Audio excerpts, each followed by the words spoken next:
En nuestras redes sociales como @Panamá en directo. La información ágil y veraz.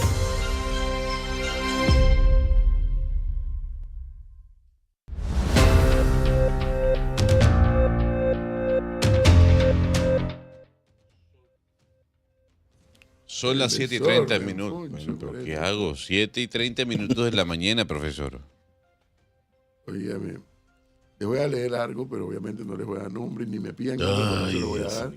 Porque además tengo que obviar una parte del, Eso sí es del Merni, del ¿no? envío que me acaban de hacer. Es como lo del Banco of America que me enviaron el día de ayer. Eso sí es patético. ¿Por qué? ¿Por qué patético? Eso sí es patético. Y no puede revelar su fuente, Tiene el profesor. documento, pero él no quiere revelar el documento. Pero me dijeron, no lo pase porque eso es interno del banco. A la vaina, pero la prensa publicó una noticia. Está Pero interna la prensa omitió lo de La la guerra. intervención militar. Viene la guerra, eso lo omitió la prensa. Viene la Antes guerra. de presentarle a nuestro invitado, que ya está aquí, cuando son las 7:31, escuchen este testimonio. Q. Edwin, mira que ayer me acordé de ti.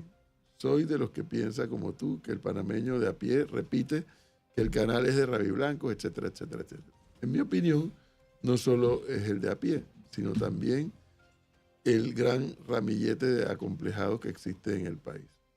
Ayer fui a hacer un trabajo en Santa María, donde supuestamente viven los rabis y los más educados y preparados del país. Bueno, ahí también escuché a más de 4 repetir: prefiero que lo tengan los gringos a que estén los diputados cerca del canal. Eso reafirma lo enferma e ignorante que es esta sociedad en todos los niveles sociales. Rabis diciendo que el canal es de rabis. Imagínate ese nivel. Bueno, así andamos. Esta descripción, hombre, yo no voy a decir que todo el que está allí piensa así, no. Pero esta es una persona que fue a hacer un trabajo en esa área de la ciudad, donde pues es un área, entiendo que es la más cara Sí, un área exclusiva, sí. del país ahora mismo, de la ciudad de Panamá, selecta, con poder, un alto poder, altísimo poder adquisitivo, pero allí te encuentras gente que piensa también de esa misma manera que nosotros estamos cuestionando. Está diciendo que los que viven en esa zona son más gringos. Eso lo está diciendo tú. Yo acabo de decir que no puedo decir que todos los que viven allí Algunos piensan igual, pero hay gente que viviendo allí, que teniendo un nivel de educación supuestamente es gringuera. más elevado. No pero es Gonzalo, que no tiene nada de malo ser gringuero. Ese problema es tuyo si tú quieres ser gringuero. También tienen el ADN de la canalla. Si quieres ser pro-nazi, o problema de ICAR, si quieres ser pro-ruso. No, ese es el problema de cada uno. Mi problema es que muchos panameños, o algunos panameños, no tengan claridad frente al tema del canal. Ese es el tema. Claro. No el tema de ser pro-yanqui o anti-yanqui, comunista, liberal. No. Es no tener claridad con el tema del canal, la propiedad, la soberanía. El hecho de que el presidente de Estados Unidos diga, lo vamos a retomar. Que no haya claridad en eso es lamentable. O sea, lo que está diciendo el profe, que tanto en extractos bajos Así es, como en la alta sociedad los traiciona el ADN de la canalla. No es un fenómeno que se da y que, como a mí no me toca nada del canal, yo estoy por mí que venga Trump. Esos son la gente pobre que piensa así. No. En todos los niveles. En todos los niveles. Pero bueno, nunca se le olvide que estamos en Panamá. Nunca se le olvide. Yo quiero ser panameño. Bueno, pero muy vaya bien, aprendiendo. bienvenido. Vaya aprendiendo. Oye, estoy aprendiendo. Lo único malo que a veces yo veo que usted se le pega las cosas malas de los panameños, no las cosas buenas. ¿Cómo que, profe? Él? Ya se me olvidaron, pero varias veces lo ha agarrado robándose la segunda. No, las cosas malas. Cosas malas, porque se te peguen las cosas buenas los panameños. No Pero tú no has ido a carnavalía Una vez. ¿No te gustó? Y dije no más. ¿No te gustó? Dije no más. ¿Pero por qué? ¿El tumulto, la bulla? El tumulto, la gente, no, el tráfico. Y hay algo que a mí me duele, pero es algo que es una particularidad mía, aunque me dé la excusa que usted me dé. Uh-huh. A mí me duele mucho el derroche de agua que hay en Carnaval. Me duele mucho. Agua del río. Yo sé que es agua del río, yo sé que la explicación, yo lo sé. Pero me duele. Usted nos salió ecológico, profe. No es ecológico, Sí, bueno. pero... Para que usted vea. Se cuecen a ver todas partes. 7:34, amigos oyentes. Como les dije hace un momento, está aquí ya nuestro invitado. don Eric Molino Ferrer. Así digo el otro apellido del papá. Don Eric Molino Ferrer, quien felizmente es profesor. Y a mí lo que me agrada de conversar con Eric Molino es que, como es profesor, nos explica estos temas densos, porque son temas densos que no son fáciles de entender y no son fáciles de explicar. Esa siempre va a ser una ventaja para que es profesor, que como es profesor y tiene que explicarle a los alumnos, procura llevarlo a un nivel más fácil de entender. Eric, buenos días, bienvenido. Gracias por la invitación. Buen día. A ver, ayer los amigos del Diario de la Prensa publicaron esta nota sobre un informe de Bank of America. Hace 2 días o 3, aquí en esa misma silla estaba el presidente Martín Torrijos y justo cuando ya íbamos terminando la entrevista, él nos dice, de aquí salgo a ver cómo están los bonos de Panamá. Porque él, desde su óptica y de su experiencia, decía el golpe que estas declaraciones de Trump, y ahora ya no es el golpe de las declaraciones, ahora es el golpe de las acciones que se están tomando tanto en el legislativo de los Estados Unidos como en el ejecutivo. Ya, primer viaje del señor Marco Rubio, el primer punto es Panamá. Martín Torrijos en ese momento nos mencionó de los bonos, por ejemplo. Pero a eso se le suma el tema de los riesgos, riesgo país, el tema de las calificadoras. ¿Qué nos puede decir Eric Molino que debemos entender? Porque no todo el mundo entiende este tema. Las implicaciones que esto está trayendo. Sí, perfecto. Y de hecho es, como tú estabas mencionando hace unos momentos, yo creo que tal vez el panameño no entiende la posición que tiene en la palestra mundial Panamá y que nosotros tal vez vemos o nos concentramos mucho en los problemas domésticos, pero nosotros tenemos que saber que al final Panamá es parte de un engranaje no solamente de la economía mundial, sino de cierta manera de juego geopolítico que el momento que nos encontramos y que las repercusiones de cosas que diga el presidente de los Estados Unidos y de las acciones que se tomen a nivel nacional tienen un impacto internacional y que tiene, digamos, lamentablemente podría tener repercusiones serias a lo interno de nuestro país. ¿Por qué, digamos, hablamos de palabras como riesgo, bonos, etcétera? A ver, primero debemos entender que cuando nosotros decimos es que el gobierno tiene que pagar X, entendamos que el gobierno trabaja históricamente y casi todos los gobiernos son lo mismo, trabajan de manera deficitaria. Es decir, que los ingresos a través de la recaudación de impuestos, de la participación que tienen las empresas, que tiene el Estado en empresas, no alcanza para cubrir todos los gastos. Ese es el famoso déficit y que siempre que me han invitado en el pasado y que hablo de la ley de responsabilidad social fiscal y que hay que tener cuidado con la deuda, esa es, digamos, la primera base, porque si al final tus ingresos no te alcanzan para cubrir tus gastos, ¿de dónde sale esa plata? Bueno, la plata sale de que te vas a endeudar. Y el 75% de la deuda está en bonos internacionales. Está en bonos y la enorme mayoría de eso, como un 80% de eso, está en bonos internacionales. ¿Cuál es, digamos, la promesa que le hace la nación? Porque no es un tema de gobierno, es un tema de país, porque la mayoría de estos bonos son y trascienden varias administraciones. La promesa que nosotros hacemos como país es, mira, Bonaviente Internacional o bancos de inversiones internacionales, yo te estoy dando una promesa de pago a cambio de una tasa de retorno para que yo pueda, digamos, cubrir mis gastos. Esa es, digamos, la promesa que se hace.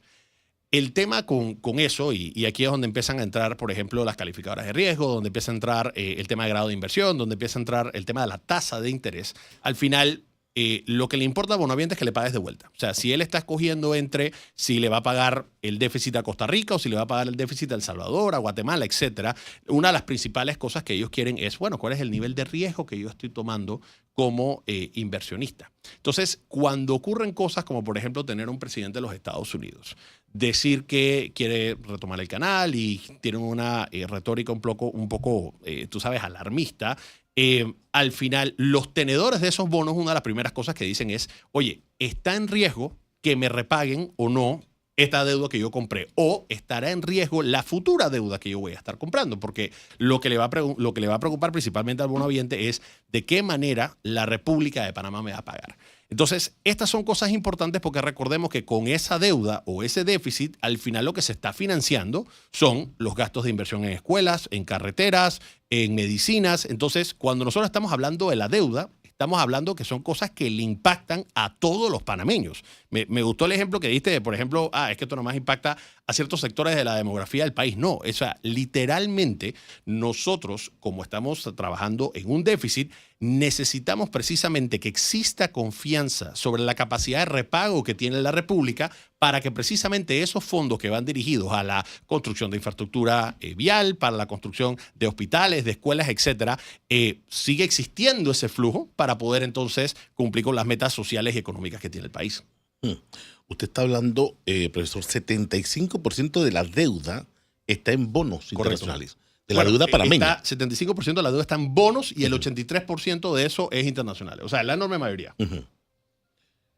Y es eso lo que podemos entender, que ante esa, como usted dice, hay como especie de incertidumbre en el mercado. Obviamente, esta gente le va a preguntar a Panamá, venga acá, entonces, ¿cómo me respondes a mí en un futuro con esto? Mira, es tal cual. Y al final no es lo mismo, por ejemplo, tú estando en Panamá y entendiendo las matices y las complejidades de las cosas que ocurren, digamos, en nuestro mercado y quiénes son, digamos, los principales jugadores en las tomas de decisiones, que estar afuera y viendo los torros de la barrera. Entonces, cuando salen Bank of America, cuando sale JP Morgan, cuando salen las calificadoras, básicamente lo que les están diciendo es, bueno, yo he hecho el análisis para decirle a los monovidentes cómo es el estado de Panamá o cuál es el riesgo que tiene Panamá. Entonces, entendemos que los mercados tienen indicadores. Yo traje ahí una gráfica que siempre me gusta enseñar, que básicamente te explica un poquito en contexto. Es una gráfica que es ampliamente utilizada no solamente por la gente que compra en los mercados de capitales deuda soberana, sino también de los inversionistas cuando quieren tomar la decisión de entrar a un país como inversión extranjera directa.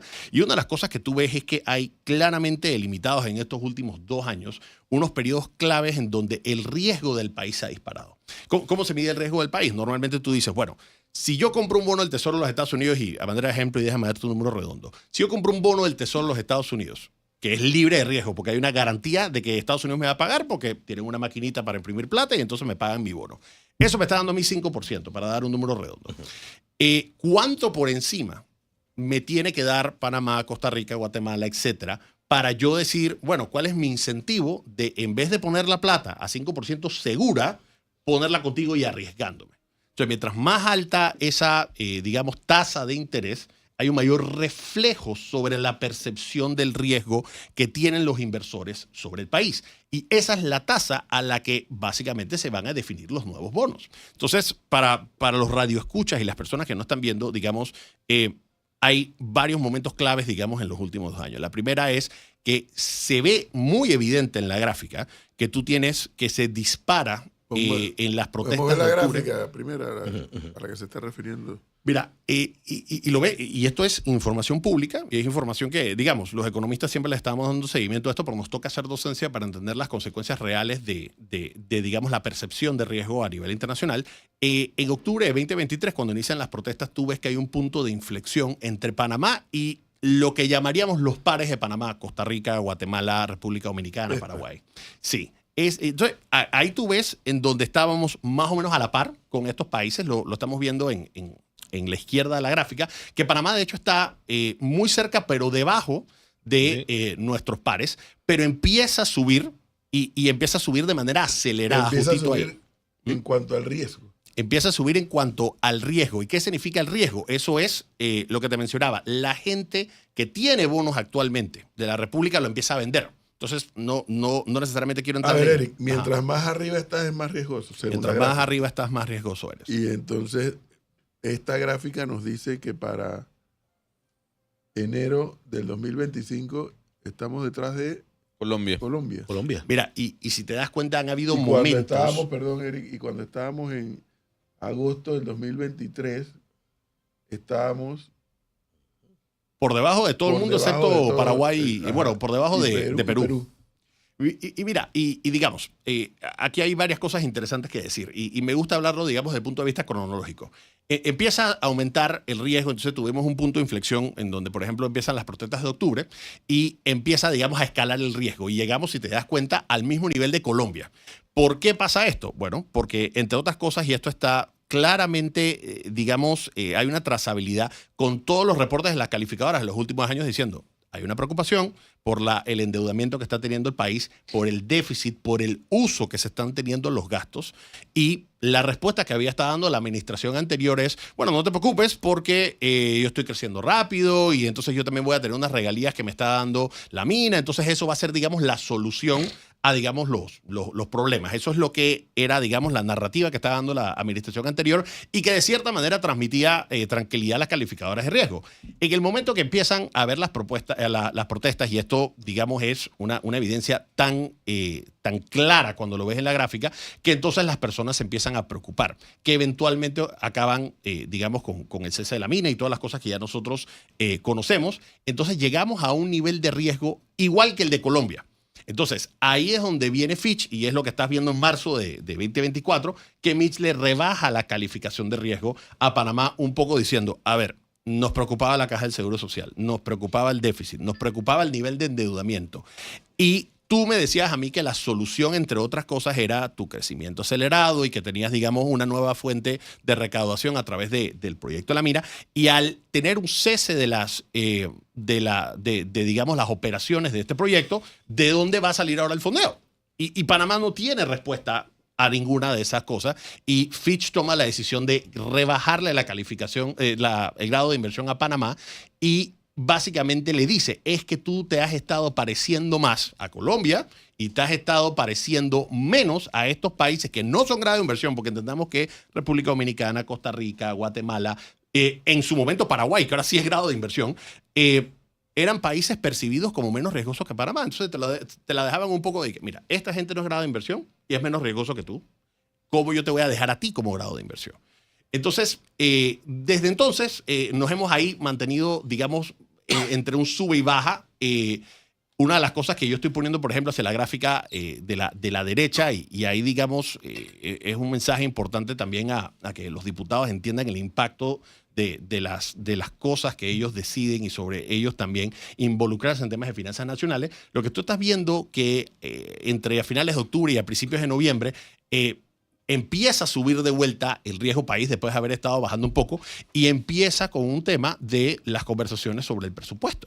Porque es que al final entra el ministro Chapman y su equipo de trabajo, y una de las cosas que empiezan a decir es necesitamos un presupuesto más austero, porque al final le tenemos que dar un mensaje y una señal a las calificadoras que Panamá está teniendo un control sobre su déficit y sobre su deuda y va a ser, digamos, más fiscalmente responsable. Y ya todos sabemos lo que pasa, digamos, en el año pasado, que al final hay una presión importante al alza sobre el presupuesto y bueno, al final eso aumenta nuevamente la percepción de riesgo que tiene el país.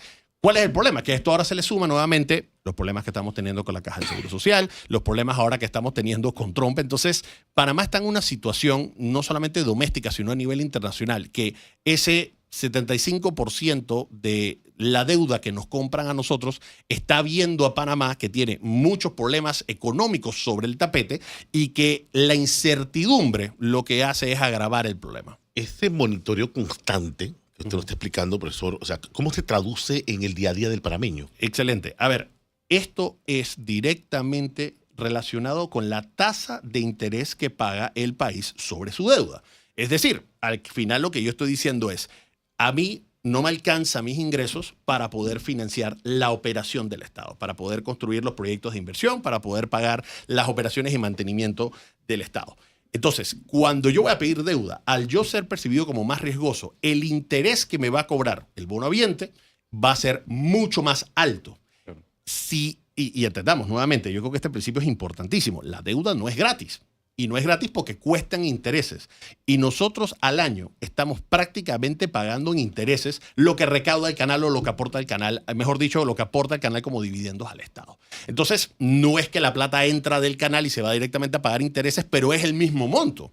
Entonces, el panameño tiene que entender que al final, mientras más nos estemos gastando en intereses, hay menos dinero para tapar los huecos en la calle, para que haya medicinas, para que haya, digamos, para obras, o sea, pero obras y operación del Estado. Entonces, al final, cuando la persona está manejando y se choca contra un hueco o va a un lugar y que no hay el suficiente personal o que no hay calidad de servicio, una de las cosas que tiene que entender es que eso está directamente relacionado con la capacidad del Estado de poder fondearse y que el alto costo de intereses desplaza dinero que pudo haber sido utilizado para infraestructura y operaciones pero que se está usando para pagar intereses sobre la deuda. Ahora, fíjese que lo que usted dice es que la situación en Panamá en estos momentos está complicada.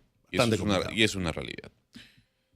Aquí tenemos un debate a lo interno, y Carillo, ya, en broma y en serio, a mí sí me preocupa mucho el actor de Donald Trump. Lo poco que ha hecho en pocos días, lo mucho que ha hecho en pocos días, demuestra que el señor habla muy en serio. Sí. Con lo que va a hacer y con lo que viene a hacer. Lo de Davos ayer le dijo a la gente, o invierten en Estados Unidos o van a pagar aranceles. Sí. Ustedes deciden. Mira, y ahí hay un punto bien importante porque una de las cosas que varias multilaterales estaban hablando que la gran oportunidad de inversión y de atraer inversión extranjera directa para Panamá era el tema del nearshoring. Sí. El tema de que, claro, a nivel geopolítico un poquito diversificar el tema de los microchips que tenías en Taiwán, tenerlos en, digamos, Latinoamérica y habían, digamos, unos convenios que se habían firmado. Aprovechar la cercanía. Claro, sí, básicamente. Y la oportunidad de eso, ahorita mismo el número exacto no me acuerdo, por ahí entre 7 y 8% del PIB. O sea, números no despreciables. Entendamos que, digamos, el aporte directo al canal es un poco menos de 4%. En total, cuando tú incluyes logística y una serie de cosas es más, pero 8% del PIB no es un número despreciable, es un número bastante interesante. Yo creo, lamentablemente, y digamos, va del dicho al hecho en mucho trecho y van a pasar varias cosas, pero yo veo que cada vez es menos fácil argumentar con una presidencia de Donald Trump, que suele ser más proteccionista, que ya dijo en Davos que va a subir aranceles a los que no quieran invertir en Estados Unidos, etcétera, que el tema de la nearshoring se va a convertir en una realidad. Lo veo todo lo contrario, que al final esa oportunidad probablemente se ha perdido. Estoy completamente de acuerdo con ese punto. Y ese ya me quiero ir. Tomando en cuenta cómo viene actuando Donald Trump en estos días, en el que está cumpliendo las promesas que dijo en campaña, y que ya Donald Trump sabe cómo se maneja Washington, porque ya fue presidente, y que está gobernando con el ala más radical de un partido republicano que él mismo controla. ¿Por qué nos debemos preocupar en el tema económico? ¿Qué puede hacer Donald Trump que afecte directamente a Panamá a la hora de presionar para negociar? Mira, gran pregunta. Cuando tú estás dando las explicaciones de este tipo de cosas, yo digo que hay una diferencia entre riesgo e incertidumbre. Riesgo es como un juego de ajedrez. O sea, tú sabes que hay probabilidades de cosas, pero son probabilidades finitas. O sea, cada movimiento tiene, digamos, diferentes, digamos, contramovimientos o cosas que van a hacer tu oponente, pero todo está fijado. Incertidumbre es como artes marciales mixtas. Tú no tienes idea qué te va a contestar tu oponente. E incertidumbre es muchísimo más peligroso que el riesgo. Porque al final el riesgo es medido y calculado y la incertidumbre no sabes por dónde te puede dar el golpe. No existe, y esta es una frase que yo digo bastante y es una realidad, no existe nada más cobarde que un dólar. Porque es que al final, cuando tú vas a invertir, todo el principio de, digamos, una economía capitalista de libre mercado es que el retorno viene del riesgo que tú estás tomando. Alguien identifica una oportunidad, mira, hay demanda para esto, tal vez yo podría suplir esa demanda haciendo ciertas cosas, yo hago una inversión, pero nada me garantiza a mí que yo voy a tener un retorno sobre esa inversión. Entonces yo trato de ser lo más comedido posible porque el dinero y el recurso que yo estoy poniendo es mío. Entonces, cuando yo soy una empresa multinacional y yo estoy diciendo dónde me voy a establecer en Latinoamérica, una de las principales cosas que uno ve es cuál es la percepción de riesgo del país. Porque al final, si yo voy y yo digo, mira, me puedo poner en Panamá, me dan estos beneficios. Me puedo poner en Costa Rica, me dan estos beneficios. Pero el riesgo que quiere tomar una empresa internacional es el riesgo de sus operaciones, que es el riesgo que ellos saben manejar. Pero si a eso se le agrega que la economía más poderosa del mundo está teniendo, digamos, un lenguaje y una retórica bastante grave, los inversionistas no tienen idea de qué tan probable sea o no, y eso está claramente redactado en el informe de JP Morgan, que ante esa incertidumbre de no saber cómo va a ocurrir, la gente dice, yo prefiero alejarme hasta que esto se quede claro qué es lo que va a pasar. Entonces, nosotros tenemos que entender que al final hay consecuencias directas para el panameño de a pie. Pero, por ejemplo, fíjate que yo te interrumpo allí. En su momento, cuando estaba López Obrador ejerciendo la presidencia, Donald Trump amenazó a López Obrador y le dijo, o usted me para la migración o yo le impongo aranceles a los aguacates, que es el mayor producto que México exporta a los Estados Unidos. Y López Obrador dijo, no se preocupe, yo voy a cerrar la frontera con Guatemala. A ver, ¿es viable que Donald Trump le diga a los bancos en Estados Unidos no se trabaja con el sistema bancario panameño? Mira, eso es parte del análisis de la incertidumbre. Ahorita mismo casi que sería responsable de especularte y decirte eso, pero es que ese es el problema, porque es que no tienes visibilidad de qué tan agravado puede ser el problema. Entonces, ante esa incertidumbre, las empresas dejan de venir, la gente deja de comprar deuda de la República, eso sube el costo de los intereses, hay menos empleo. Por ejemplo, una de las cosas que nosotros estábamos viendo al final del año, ya teníamos una estadística real de cuánto era el desempleo. El último informe de desempleo y de informalidad era de agosto del 2023, antes del tema de las protestas. Entonces, ahí te estábamos hablando que tenías un desempleo de 155,000 personas y tenías una informalidad de 765,000 personas. El último reporte de la Contraloría del desempleo y la informalidad habla que pasamos a casi 50,000 personas desempleadas adicionales y que también aumenta la informalidad de 765 a 771. El ejemplo que a mí me gusta dar es el siguiente. Tú tienes 4 millones de personas en Panamá. De esos, no todos pueden trabajar. Tú tienes a 2.1 millones de personas que están económicamente activos, es decir, quieren y pueden trabajar. De esos, 1.9 trabaja. Tú dices, bueno, más o menos la mitad de la población trabaja. Pero espérate, empecemos a seguir restando. De esos 1.9, 771 son informales, es decir, trabajan, pero no cotizan en la Caja del Seguro Social y no pagan impuestos sobre la renta, no tienen contratos, etc. De lo que te queda, tienes 260,000 empleados públicos. Entonces, al final realmente tú tienes como 900 personas que son parte del sector formal privado, incluyendo a los independientes. O sea, tú tienes menos de un cuarto de la población realmente cargando la economía y no menospreciando, por supuesto, la labor y el aporte económico que hacen los informales, las amas domésticas, etc. Pero cuando nosotros estamos hablando desde un punto de vista de recaudación, que ahí también te traje una grafiquita para que veamos cuál es el estado real de las finanzas nacionales, cuando estamos hablando desde el punto de vista nuevamente de lo que le está ingresando al Estado, para la Caja del Seguro Social y para una serie de cosas, estamos muy por debajo del presupuesto, de lo que estaba a este mismo periodo del año pasado. O sea, es una situación que el panameño tiene que involucrarse más porque al final tiene un impacto directo en el bolsillo de corto y mediano plazo para él. Dicho esto, Eric, uno de los temas que a mí siempre me preocupa cuando se habla de esto es que hay mucha gente que piensa que vivimos encapsulados. Claro. ¿No? Que, por ejemplo, hay gente que piensa que no, en el extranjero, ¿quién se va a enterar de lo que está pasando en la Asamblea con el Seguro Social, por ejemplo? O en el extranjero, ¿que se va a enterar de que Panamá no toma decisión todavía sobre el tema de la mina, por ejemplo? Claro. Que en el extranjero, ¿qué les importa si hacemos de Río Indio un afluente para el canal o no? Y es exactamente lo contrario. Siempre he pensado yo que es lo contrario, y con la explicación que estoy escuchando, más afinco mi opinión. O sea, sí, y hoy con esta tecnología moderna de comunicaciones, en el extranjero se sabe todo lo que se pasa y lo que no se pasa acá. Y es basado en los números. Y es basado en los números que yo te estaba comentando. O sea, es que la enorme mayoría de la deuda de Panamá es extranjera. Entonces, afuera están precisamente viendo qué es lo que va a pasar en Panamá.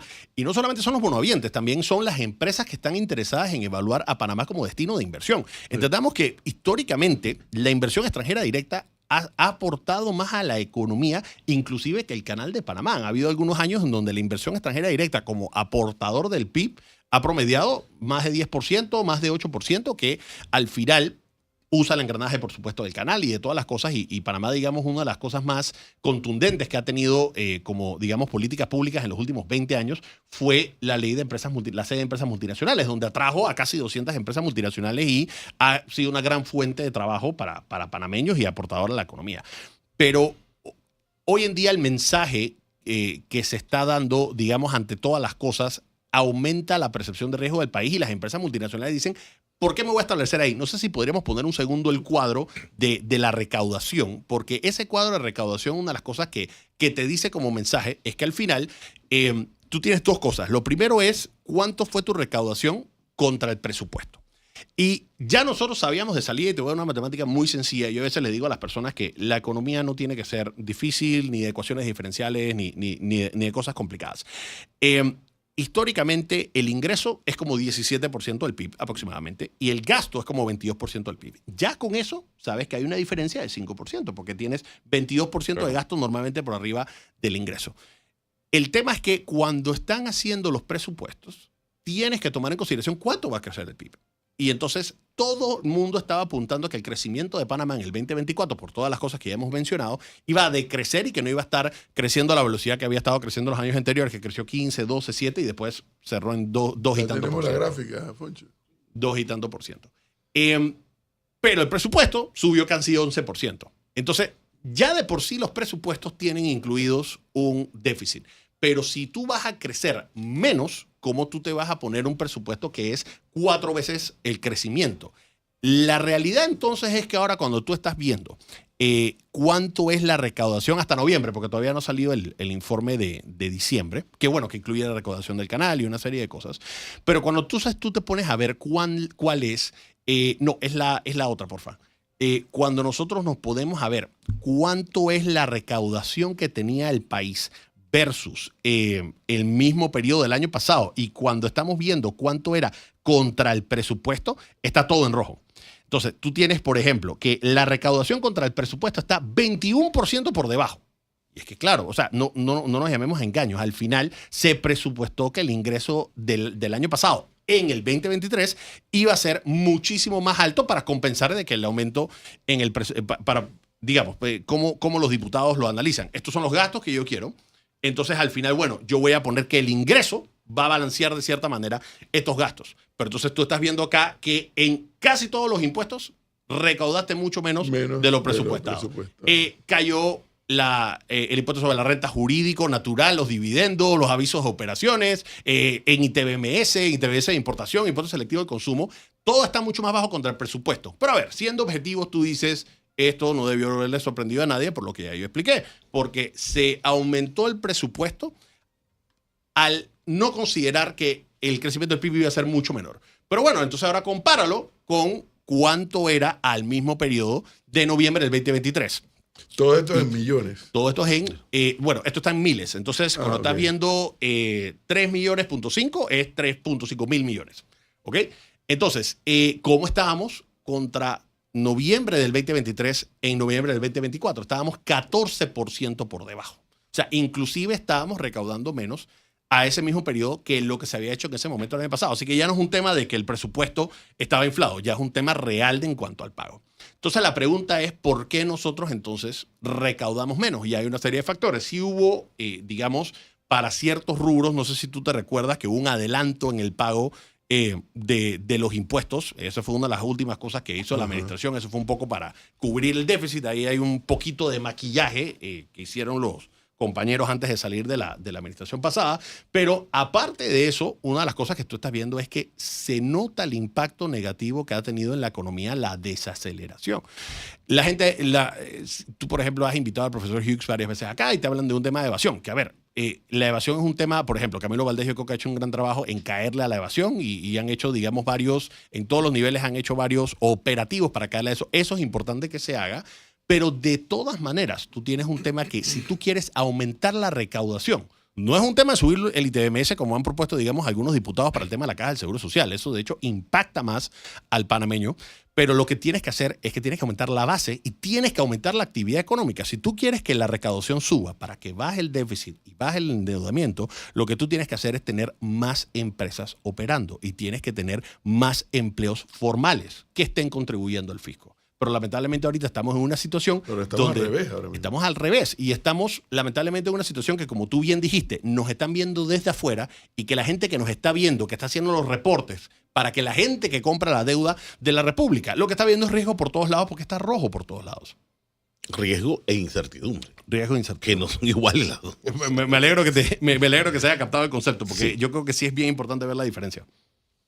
Mira, también, y por último... Sí es, ver la gráfica es lo único que está en negro, Eric, es inmuebles. Lo único que está... Sí, y es en el 2024. Sí. Y es un monto muy chico cuando lo comparas contra las otras cosas. Pero jurídico, o sea, renta jurídica, es decir, el impuesto de las empresas ha caído porque hay menos empresas. Aviso de operaciones ha caído. Ahí también refuerza el argumento ese. Hay una última gráfica que te quería mostrar que yo creo que ya la he mostrado en el pasado, pero una de las cosas que me importa mucho cuando estamos hablando de esto, la de las barras, porfa. esa gráfica lo que te muestra es la evolución del gasto. Es decir, cómo está compuesto lo que se está gastando. No estamos hablando todavía de cuánto va el déficit y cuánto se financia con deuda, sino de cada dólar que se gasta el gobierno. Cuánto va a operaciones, cuánto va a inversiones y cuánto va a intereses. Y cuando tú estabas viendo, digamos, en el 2013, cuánto iba a inversión, tú decías que 44% del gasto total, casi la mitad, iba a inversión y 46% iba a operación. Tú dices, ok, al final Panamá está invirtiendo de cada dólar 44 centavos. Eso al final tiene una consecuencia muy directa porque al final no todos los gastos son iguales, porque el gasto de inversión significa que yo voy a generar un retorno para el país. Al yo invertir en carreteras, invertir en hospitales, invertir en educación, yo aumento la capacidad productiva del país y yo debería percibir una mayor recaudación. Y si bien es cierto, también dentro del gasto corriente, no todos los gastos son iguales, porque por ejemplo nosotros no vamos a decir, oye, baja el presupuesto de los bomberos, ¿cómo se llama? De los policías, de las enfermeras. Ese no es un presupuesto que quieres bajar. Tienes, por ejemplo, temas como, por ejemplo, el Fondo Solidario de Vivienda y los intereses preferenciales que al final sí tienen un efecto multiplicador negativo y que es, digamos, un beneficio neto para la sociedad, ese tipo de programas, que realmente más que subsidios acaban siendo inversión. Pero el punto es que cuando tú ves en el 2013 y te comparas contra el 2023, ves que ese gasto corriente ha subido de 46% a casi 70%. ¿Ok? Sí, 69%. Y que esa inversión ha bajado del 44% al 19%. Y también los intereses han subido. Y los intereses. Entonces, al final, ¿qué mensaje están dando las calificadoras, los bancos de inversión, los Bank of America, los JP Morgan? Dicen, Panamá no solamente se están endeudando en cosas que al final no están generando retorno, porque están gastándose la plata en planillas, están gastándose la plata en subsidios, en exoneraciones, etc. Entonces, esto es una realidad que tenemos ya varios años teniendo.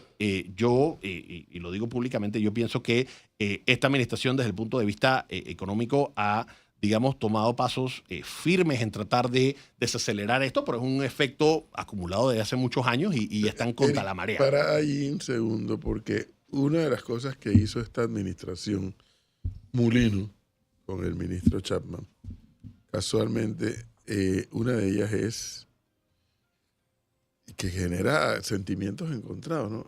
Y que está golpeando directamente a la construcción. Claro. Los $10,000 estos que daban. Sí. Y esa, por ejemplo, es, por eso casualmente estaba tocando ese tema, porque para mí el Fondo Solidario de Vivienda, y esto te lo puedo sustentar con estudios que hemos hecho de este tema, el Fondo Solidario de Vivienda acaba siendo un apalancador del Estado. ¿Qué quiere decir eso?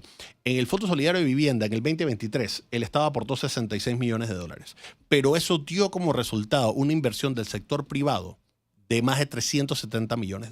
Es decir, básicamente, por cada dólar puesto por el Estado, el privado invirtió 6. Y al final, una de las cosas que tú quieres precisamente ver, y esto te lo puede decir cualquier literatura sobre esto a nivel internacional, lo primero que tú quieres hacer para reducir la pobreza y la desigualdad es tienes que darle casa a la gente. Entonces, este es un tipo de programa que al final lo que hace es darle ese patrimonio familiar a las personas y tratar de evitar de que ellos dependan toda la vida de estar pagando un alquiler en vez de estar construyendo un patrimonio familiar. Ese es precisamente, y esto te lo digo porque he visto los números y porque lo digo categóricamente, ese es un gasto que sí tiene un retorno. Entonces realmente no es un subsidio, realmente es un incentivo para que se construyan casas que tanto se necesita con el déficit habitacional que tiene Panamá. Me parece que la postura se han comentado y se debería reevaluar y me parece que deberían haber, digamos, unos esfuerzos dirigidos hacia eso. Pero precisamente el Fondo Solidario de Vivienda y el interés preferencial es ese tipo de gasto que tiene muchísimo más beneficio que gasto para el contribuyente. Pero en el caso del Fondo Solidario de Vivienda, me acuerdo que el presidente habló y dice que la deuda era... Sí, esa es la otra parte de la historia, claro, la deuda del Estado con las empresas. Sí, y digamos, definitivamente lo que tienes que encontrar es un mecanismo de supervisión y un mecanismo, o sea, cuando tú estás dando un subsidio, cuando tú estás dando algún tipo de incentivo, tú tienes que ver que primero el beneficio neto para el contribuyente, porque recordemos que el dinero no es del Estado, el dinero es de el que está aportando los impuestos. Lo que tú tienes que ver ahí es si eso es beneficioso para el país. Si la respuesta es sí, segundo paso, ¿cómo lo controlo para que no haya corrupción? ¿Cómo lo controlo para que no haya desorden? ¿Cómo lo controlo para que no se me salga de las manos? Que es precisamente gran parte del argumento que ha estado diciendo la administración en cuanto a esto, es que no tenían visibilidad sobre cuántos proyectos se estaban construyendo, etcétera. Entonces, o sea, no ve instrumentos para medir.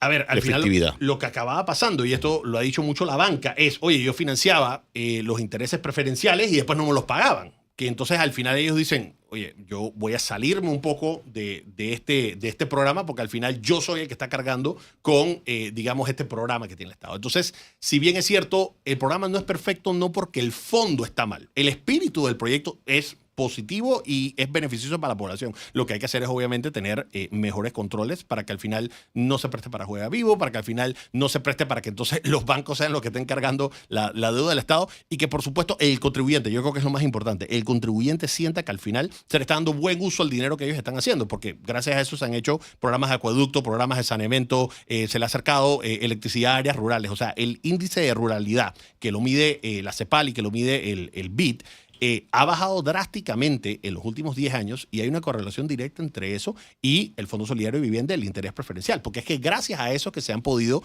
hacer los programas de desarrollo urbanístico y de vivienda que el Estado al final lamentablemente no tiene capacidad de poder hacer. Fíjese que la economía también se basa en la expectativa que se pueda generar en un corto o mediano plazo. Sí. Hablando de Davos, Pew Research siempre hace una encuesta con los grandes CEOs del mundo para preguntarle, bueno, cuál es su expectativa con respecto a la economía.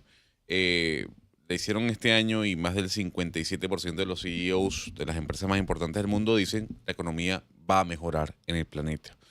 No vamos a llegar a los años post-pandemia, pero va a mejorar con respecto a 2024. Usted nos acaba de dar un panorama que en lo particular a mí me dejó bastante preocupado, muy preocupado. Siempre me dice que eso cuando salgo de aquí, que deja a todo el mundo pero es una realidad. O sea, el hecho tocar base con la realidad el hecho que uno lo deje preocupado no significa que no sea real. Yo le voy a hacer la misma pregunta a sabiendas que usted no es CEO, pero sí es economista. Y es, ¿cuál es el panorama que usted ve para con Panamá este 2025, económicamente hablando, sumándole ahora el tema de Donald Trump? Sí, volvemos al tema un poco de la incertidumbre. Y de hecho, a mí me piden normalmente al principio del año dar este tipo de conferencias. De hecho, tengo una la próxima semana y esta es la pregunta central. ¿Cuál es el panorama para el año? Y lo que pasa es que hay tantas cosas pasando a la vez que darte un número es hasta irresponsable. Porque es que al final tenemos que definir primero qué va a pasar con la Caja del Seguro Social. Eso es central, es el problema financiero más importante que tiene esta generación para que lo veamos en contexto. A valor presente, la deuda que tiene la Caja del Seguro Social es mayor que la deuda de la República, o sea que es un problema aún más grande. Y de hecho, cuando nosotros estamos hablando de que la relación deuda-PIB es 60%, eso no incluye los pasivos de la Caja del Seguro Social. Entonces, eso es una cosa que tiene que estar definida y es una cosa que le tiene que dar visibilidad también a los que compran la deuda, cómo al final va a quedar eso. Porque una de las cosas, una empresa internacional, cuando está decidiendo dónde invertir, una de las cosas que dicen, a ver, este país, estoy viendo que está en rojo en la recaudación, estoy viendo que tienen un problema con la Caja del Seguro Social, un problema aquí, un problema acá. Probablemente en algún momento va a tener que haber algún tipo de reforma fiscal. Yo he sido, y creo que me lo preguntaste la última vez que estuve por acá, que si yo veo alguna manera en la que se suban algunos impuestos o que se reduzcan las exoneraciones, yo votaría primero porque se eliminen exoneraciones ineficientes antes de tocar cualquier impuesto, sobre todo el ITBMS, porque me parecería muy regresivo. Le quitas el poder adquisitivo a los panameños. Pero las empresas al final dicen, si aquí a alguien le van a subir impuestos, probablemente me lo van a subir a mí, porque es lo socialmente más viable políticamente, que salga un diputado a decir, es que hay que subirle los impuestos a las multinacionales porque están llenas de plata. Entonces, claro, ellos dicen, ante esa realidad, yo prefiero invertir en un lugar donde no yo voy a ser el enemigo, sino que me van a recibir bien. Entonces, en este momento, y sorry si le di vuelta a la pregunta, pero te lo estoy hablando muy genuinamente y tratando de darte una respuesta sincera. Existen en este momento tantas incertidumbres por definirse que ver un panorama económico es muy complicado, porque yo te podría decir, o sea, yo soy optimista por naturaleza, pero yo te podría decir, hey, yo estoy haciendo inversiones en mi empresa, yo estoy haciendo, digamos, yo en este momento a nivel personal sí estoy aspirando a que, por ejemplo, este año sea mejor que el año pasado. Pero es que se tienen que definir primero muchas otras cosas que si no se definen de la manera correcta, al final acaban borrando todas las cosas que se habían previsto o presupuestado. Eso quiere decir, y me voy al plano ya casi que personal, cotidiano del ciudadano que nos escucha hasta ahora y que tal vez no entiende estos temas tecnócratas de macroeconomía. Es, por ejemplo, ¿usted se endeudaría para el comienzo de año pensando en la perspectiva que pueda tener Panamá con respecto a intereses? Esa es una pregunta buena. Ahorita mismo tú tienes tasas altas, lo cual desincentiva un poco el hecho de tú querer endeudarte, pero cuando tú evalúas los proyectos, una de las cosas que tú ves es cuál es tu retorno en relación a ese costo del capital. Si el retorno al proyecto es mayor al costo del capital, la respuesta sí deberías endeudarte, ¿ok? O sí deberías, digamos, ver ese proyecto con cierto nivel de apalancamiento. A nivel personal, no. O sea, a nivel personal, de hecho, lo que estoy es bajando el apalancamiento de mis finanzas personales, pero en las empresas va a depender del retorno de los proyectos. Pero ante una percepción de un aumento en el riesgo, el retorno que tú deberías recibir o lo que tú deberías esperar es cada vez más alto. O sea que ahí te pones en una situación donde si el costo de fondeo es alto, la percepción de riesgo es alto, eso inhibe la inversión. Yo estoy escuchando atentamente esta explicación que nos dan hoy. Y de lo que voy a decir, todos los que me escuchan saben cuál es mi opinión. Pero, Eric, con este panorama y entendiendo el panorama tanto político como local, como en el plano ahora internacional y muy particular con el caso Trump. Y con estas gráficas que yo acabo de ver acá, yo no entiendo cómo el gobierno del presidente Mulino no se aboca. Bueno, él no puede hacer nada con respecto al seguro social porque está en manos de los diputados. Uh-huh. Así que el gobierno y el país tienen que esperar qué es lo que los diputados, de forma responsable o de forma irresponsable, sacan de ese documento. Tenemos que sentarnos a esperar. Sí. ¿Y cuándo lo sacan? Pero lo que no puedo entender, y por eso advierto que todo el que me conoce sabe cuál es mi posición, cómo la administración Mulino puede postergar aún más el debate de abrir la mina. No lo entiendo. Sí. Con este panorama que acabo de ver aquí, yo siempre he sido favorable a que si ya la mina estaba abierta, si ya comenzó, había que terminarla. Otra cosa son las condiciones, el contrato, que hay que negociar, listo. Pero con este panorama, este país lo que necesita es que su economía se mueva. Claro, y mira, al final yo siempre mi abuela siempre me decía zapatero a su zapato. Yo no te puedo hablar de la parte legal, constitucional, no te puedo hablar de la parte ambiental, porque yo solamente sé de economía. En el aspecto, desde el punto de vista de la recaudación, tú ves que ha habido un golpe muy claro y directo. No solamente por el efecto directo de la mina, que al final el aumento en el desempleo es principalmente causante por eso. Al final, cuando nosotros hablamos de economía, entendamos que esto es un engranaje. Entonces, todas las cosas están interconectadas. Hay como 14 industrias que eran proveedores directos o indirectos del proyecto minero y que ellos han sido también afectados por eso. Tú tienes varios proyectos residenciales en, por ejemplo, el interior de la República que al final, las personas vivían ahí porque estaban en el proyecto y ya no pueden, digamos, pagar la casa. Estás afectando a la industria de la construcción, estás afectando a la industria inmobiliaria y digamos, todo lo que era los empleos indirectos en cuanto, por ejemplo, si yo soy el Estado y yo, por ejemplo, yo le debo a la empresa de construcción. Que yo le deba a esa empresa de construcción significa que esa empresa de construcción le va a deber a su proveedor y que ese proveedor a su vez le va a deber al suyo y así sucesivamente. Sí. Entonces, tenemos que entender que las cosas están interconectadas. Entonces, cuando nosotros estamos hablando, digamos, de un proyecto que al final representaba una parte importante de, digamos, la economía, que ya hemos visto, digamos, el impacto que eso ha tenido, yo creo que al final, como país, todo el mundo puede opinar y como país todo el mundo, digamos, tiene derecho a pensar lo que quiera, pero yo creo que la parte más importante va a tener que ser el diálogo. Yo creo que la parte más importante va a tener que ser que nosotros como país tratemos de argumentar desde el punto de vista técnico y no pasional, porque al final, si nosotros manejamos esto, voy a calificarlo de una manera inmadura y pasional, si nosotros no damos argumentos técnicos y no damos argumentos reales, las consecuencias directas ya la están advirtiendo los Bank of America y los JP Morgan, donde explícitamente están diciendo, hey, esta indefinición tiene un impacto económico muy claro, no por el tema solamente de la mina, sino hacia la perspectiva de todas las otras inversiones, porque al final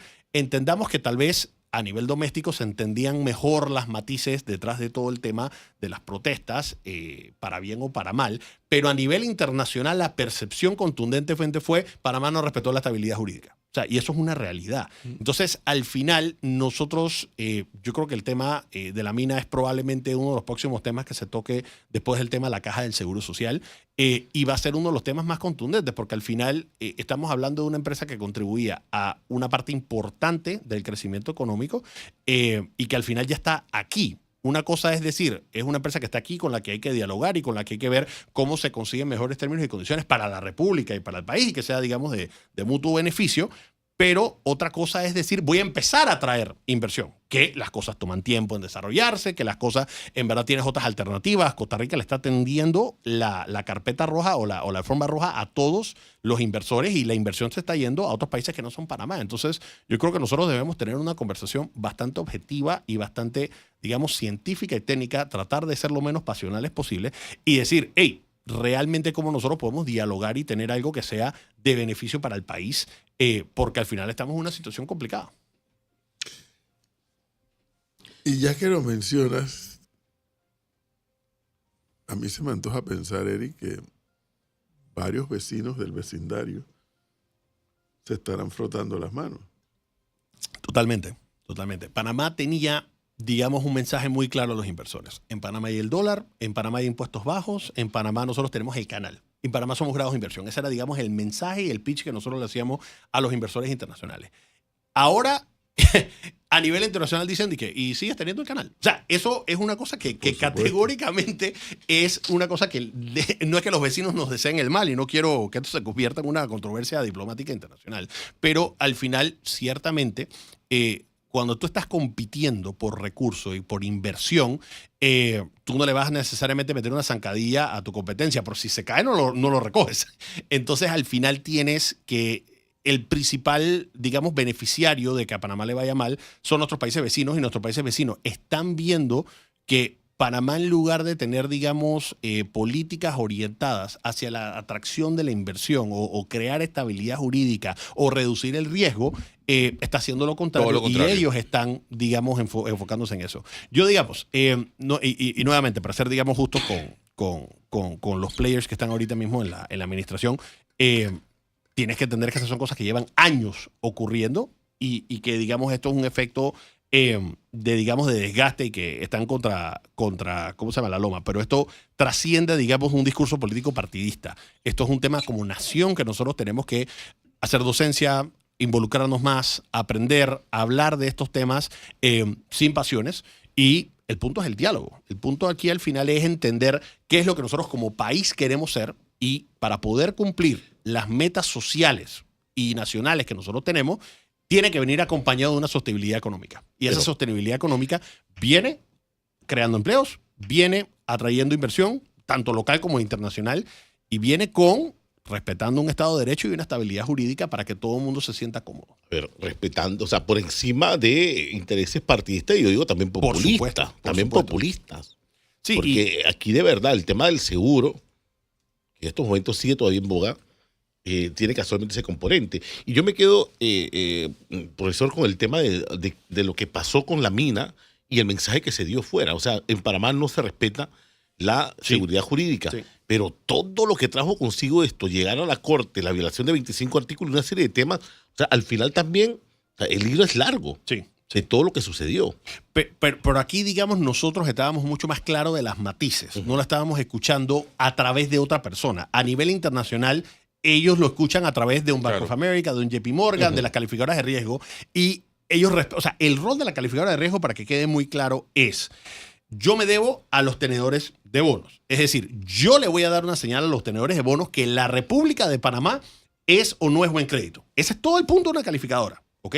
Entonces, ellos al final, y que han tenido sus errores en el pasado y que, por ejemplo, ya han habido varias instancias en donde, por ejemplo, califican una empresa de A o de AA y que la empresa quiebra. O sea, esto no es, digamos, libre de no es palabra de Dios. No son ángeles. no son ángeles, no son ángeles, pero la realidad es que cumplen un rol en el mercado de capitales, y cuando una persona, por ejemplo, un fondo de inversión como JP Morgan, Bank of America y todo el resto de los ¿cómo se llaman? Los bancos de inversión del mundo, dicen, yo tengo que cumplir un mandato en el que yo tengo que salvaguardar el dinero que se me ha confiado. Y una de las principales cosas que hay en las políticas de inversión y en los criterios de inversión es, si yo estoy en un fondo, tengo que cumplir con el criterio de grado de inversión. O sea, hay fondos de riesgo, pero Claro. cuando yo estoy en un fondo de grado de inversión, yo me busco las calificadoras y digo, ¿cuáles son los bonos soberanos o corporativos que son grado de inversión? Son estos. Ok, si Panamá sale de ser grado de inversión, ya literalmente no puedes comprar bonos porque está yendo en contra de tu mandato Claro. de inversiones. Entonces, ¿qué es lo que va a pasar? Que van a tener que vender esos bonos, eso dispara el costo de la República o lo que tendría que entonces pagar la República en intereses, y va a haber menos gente que está dispuesto a comprarte la deuda. Sí va a haber gente que la va a comprar, va a costar más caro, pero el hecho que va a costar más caro significa que hay más dinero que se tiene que asignar a intereses y menos dinero que se va a poder asignar para los objetivos sociales que tiene el país. Wow. Reitero, no quisiera estar sentado en la silla de Mulino. El tema es, o sea, si el tema estaba ya complicado por razones naturales en Seguro Social, todos sabíamos que no va a ser un tema fácil.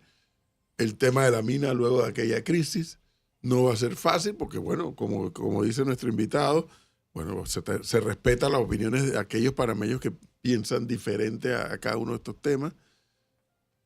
Un tema que, según la encuesta que hicimos aquí en esta emisora con Doxa en noviembre, es el que más positivos tiene, como lo es lo de Río Indio, pero sin embargo veo que el canal no va a la velocidad con el tema Río Indio, porque también eso es una inyección. Claro. El constituir Río Indio en un afluente para el canal lleva toda una logística de construcción y demás que hay que hacer, tengo entendido. Los embalses y demás. También hay un componente social, una cantidad de familias que se verán afectadas por la ejecución de ese proyecto. Pero bueno, hay que tomar decisiones y hay que ejecutar.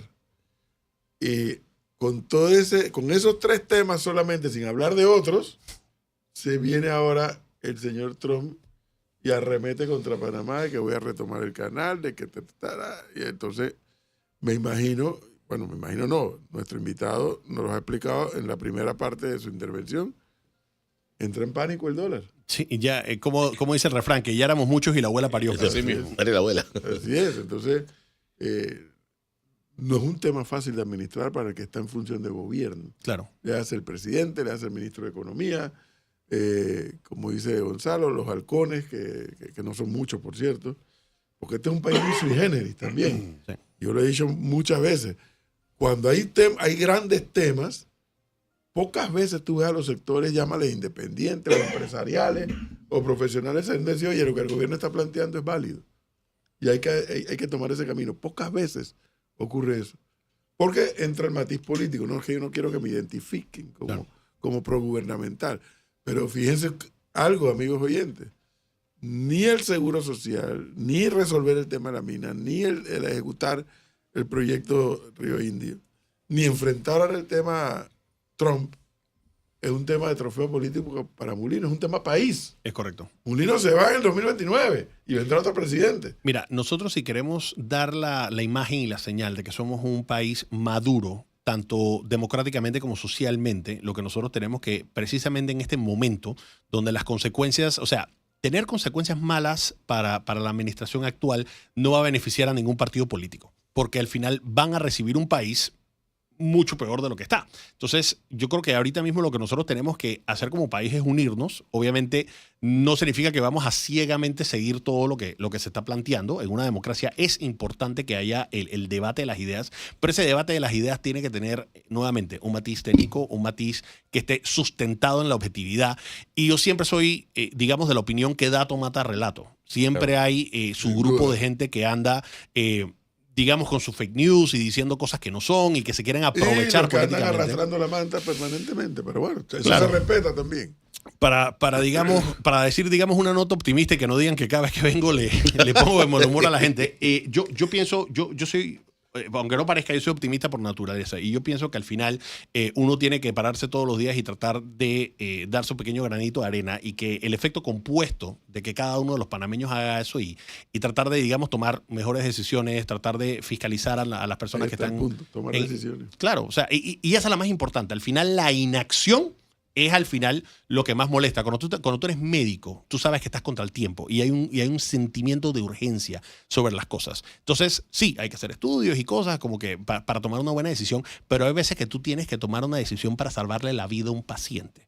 Y ahorita mismo el paciente está en una situación que necesita una decisión. Dilatar conversaciones de la mina, de la Caja del Seguro Social, de Río Indio, de una posible reforma fiscal, son cosas que en este momento, agregándole la matiz geopolítica ahora de los Estados Unidos y de China, al final va a tener consecuencias que no le va a impactar a Mulino o al partido de poder, le va a impactar a todo el país. Claro. Y nosotros tenemos nuevamente que como panameños, que si nosotros queremos un país donde haya más prosperidad, menos desigualdad, menos pobreza, nosotros juntos como panameños tenemos que salir a trabajar y a tomar decisiones en el beneficio de todo el país. Si no, nos lleva a Candanga. Si no, apaga y vámonos. Sí. Y el no hacer, parece mentira, Eric, mientras te escucho, el no hacer nos trae un estallido social. Correcto. Porque comienza a anidar esa frustración. No puedo comprar una casa, no puedo hacer familia, no puedo tener decoro en mi vida, no puedo. El Estado no se mueve, el Estado no hace nada, el gobierno no me voltea a ver. El rico sigue siendo rico, el acaudalado. Y yo decía esta semana casualmente, el acaudalado sigue siendo acaudalado. Claro. Y el pobre está pobre. Pero en una sociedad como la panameña, el más golpeado particularmente es el de la clase media, que no nos estamos dando cuenta que se está extinguiendo. Claro. Desde la pandemia y luego con los dos estallidos sociales. El más golpeado ha sido la clase media. Y mira, y categóricamente, si nosotros queremos, o sea, aquí el principal enemigo de cualquier sociedad es la corrupción, la desigualdad y la pobreza. ¿Cómo se ataca la corrupción? Con Estado de Derecho, con instituciones fuertes, que hayan check and balances, o sea, los famosos pesos y contrapesos. ¿Cómo nosotros atacamos la desigualdad y cómo nosotros atacamos la pobreza? Tú tienes que tener libertad económica, esa es la fórmula demostrada. Y es una fórmula que al final los países que se han enfocado en generación de empleo, que pueda haber certeza sobre la inversión tanto nacional como extranjera, para que entonces las personas puedan ser independientes y que no tengan que estar dependiendo de las migajas que le puede dar un gobierno o algún político que les esté regalando la famosa bolsita de arroz o de zinc. Eso es lo que nosotros precisamente como nación tenemos que superar y salir, digamos, de esa mentalidad que hay un problema, el gobierno me lo tiene que solucionar. O sea, el gobierno tiene que facilitar y crear un ambiente donde haya trabajo, donde haya inversión y se respete la institucionalidad, la Constitución y las leyes, el Estado de Derecho. Eso es lo que nosotros tenemos que como nación exigir. Don Eric Molino Ferrer, muchísimas gracias. A la orden siempre por darnos este valiosísimo tiempo. Para los que quieren escuchar la entrevista completa, o para los que quieren volverla a escuchar, o para los que no la han escuchado y la quieren escuchar, en breves minutos en el canal de YouTube nuestro, de Arca Media y de Panamá en Directo, estará la entrevista completa. Eric, muchas gracias, muy amable. A la orden. 8:32 minutos, señor Alfonso. Hoy es viernes de Turismo en Directo. Ya veo que por ahí está don Enrique Pesante. Hay un cambio pendiente. Vamos al cambio y regresamos con Enrique Quique Pesante.